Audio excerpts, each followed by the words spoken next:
To start with Yeah. అసలు how are you enjoying the success and talk response appeal Yeah. You know shouts everywhere all around a great encore all sides. Sir right now నా జాయ్కి multiple facets ఉన్నాయి, అంటే చాలా ముఖాలు ఉన్నాయి అనమాట. దాని చాలా ఎలా? రకాలుగా జాయ్ ఉంది, Mm, నాకు yes. హ్యాపీనెస్ ఉంది. నెంబర్ 1 యాజ్ యూజువల్ 8 ఏళ్ళ క్రితం కేర్ ఆఫ్ కంచిపల్లి అనే సినిమా తీసినప్పుడు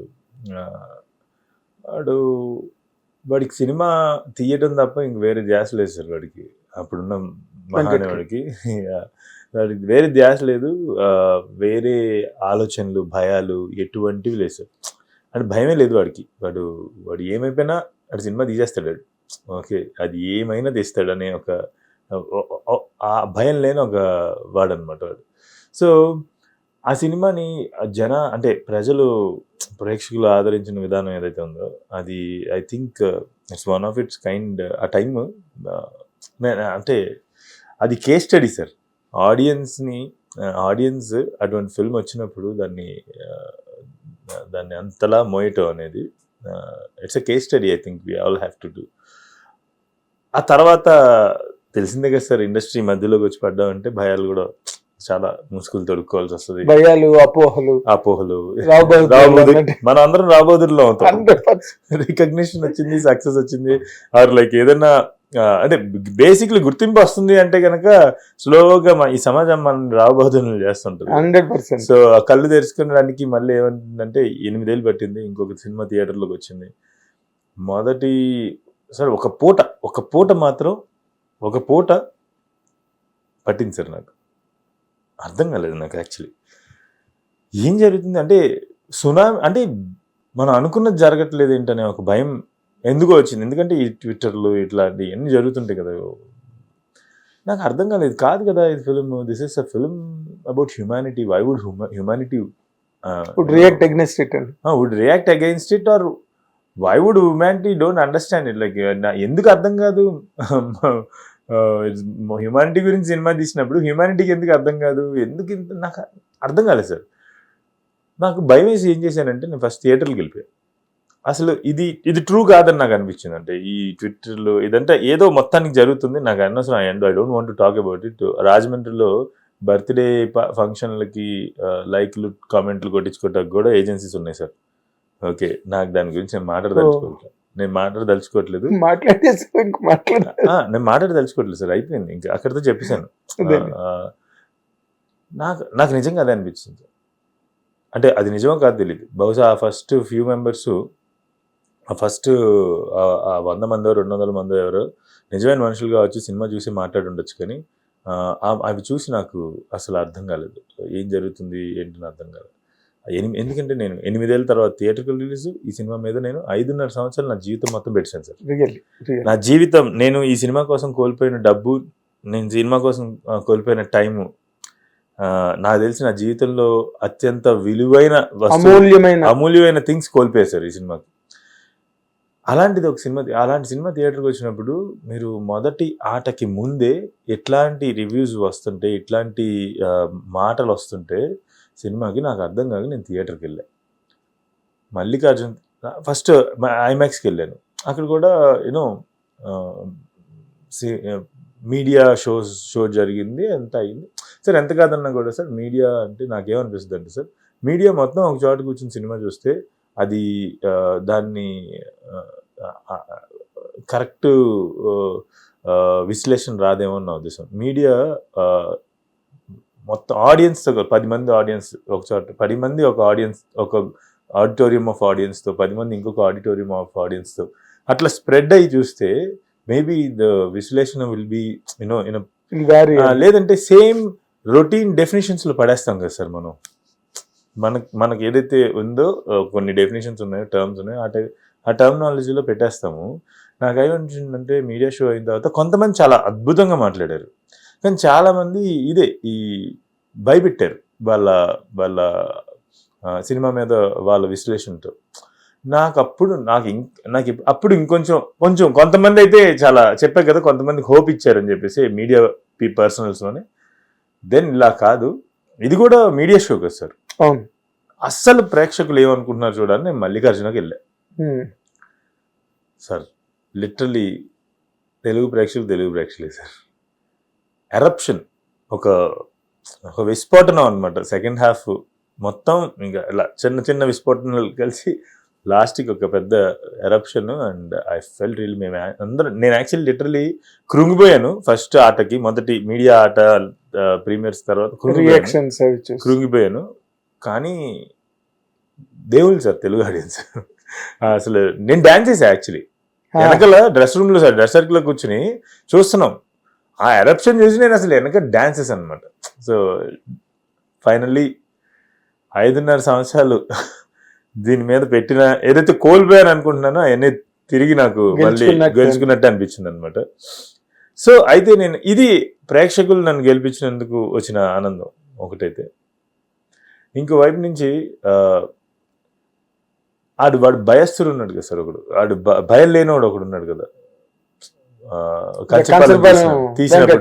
కంచపాలెం తీసినప్పుడు ఉన్న వెంకటేష్ భయం లేనివాడు ఎవడైతే ఉన్నాడు, వాడికి చాలా రకాలుగా అంటే ఇంటిగ్రిటీ కోల్పోతానేమో, నా ఇంటిగ్రిటీ కోల్పోతానేమో ఈ పరిస్థితులన్నిటి వల్ల అని చెప్పి చాలాసార్లు భయపడే స్థితికి వెళ్ళా సార్. నేను ఇంటిగ్రిటీ కోల్పోతానేమో, ఈ సినిమా కనుక ఒకవేళ అటు ఇటు అయ్యుంటే, ఒకవేళ ఆ మొదట వచ్చిన ఏమంటారు ట్వీట్స్ ఇవన్నీ చూసి ఈ సినిమా కనుక అదే నిజమై ఉంటే కనుక, ఈ సినిమా నిజంగా వాళ్ళు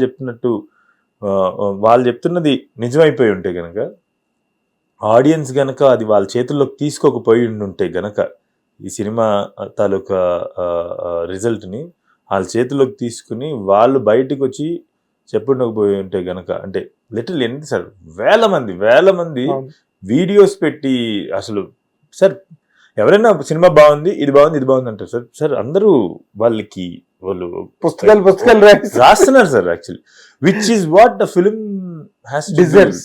A good film deserves, and also film అదే కదా సార్ ట్రిగర్ చేయాల్సింది. కరెక్ట్, ఎన్నో ఆలోచనలు ట్రిగర్ చేయాలి.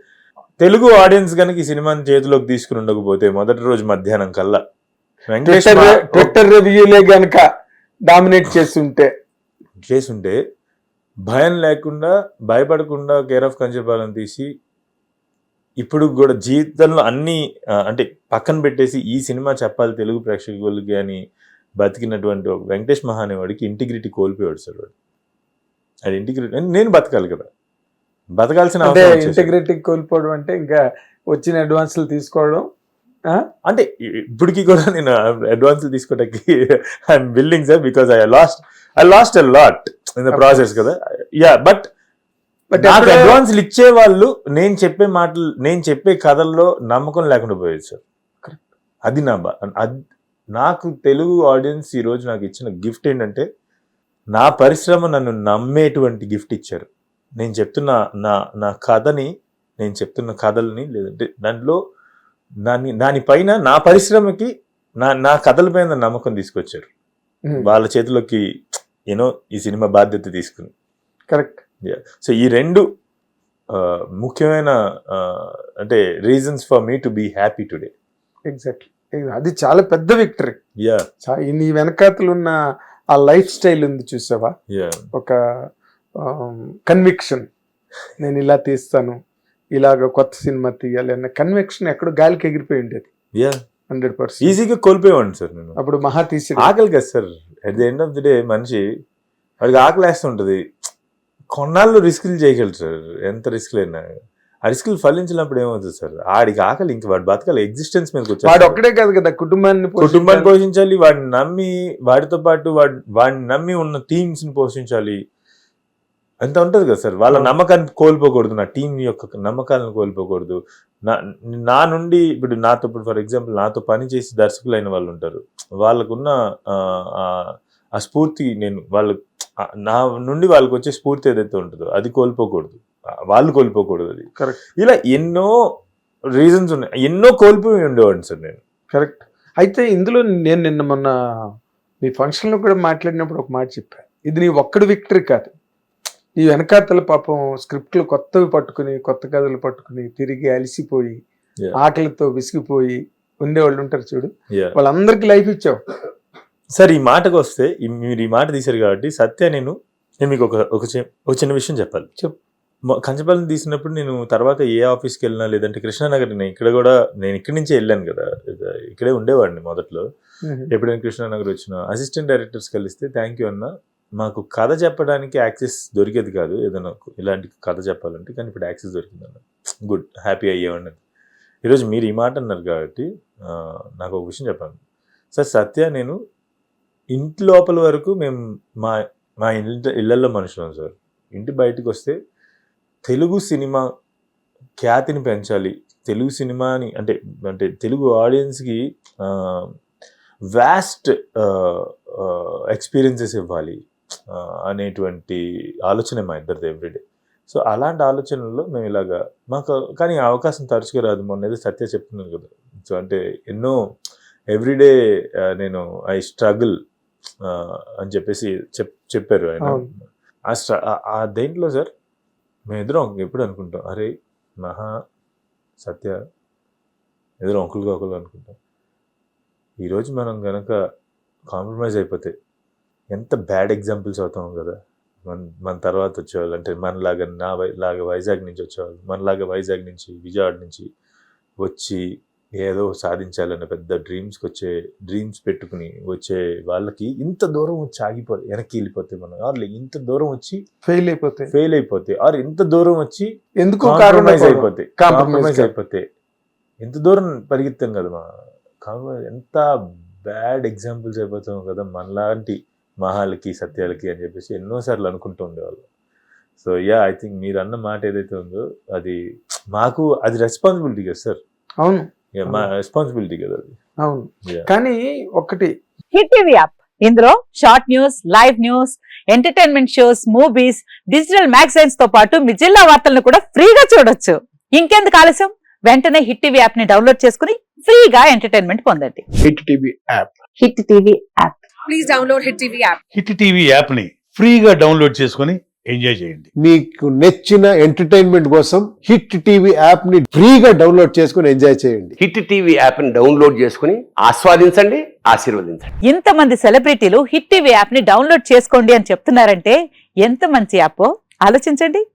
అమెరికా అమెరికాలో చదవాలనుకునే వాళ్ళకి విశ్వసనీయమైన పేరు మన శౌర్య కన్సల్టెన్సీ. UK లో 1 year masters, UK లో 1 year masters, 2 years work permit up to 5 years visa. Contact Saurya Consultancy. Contact 89851 89851.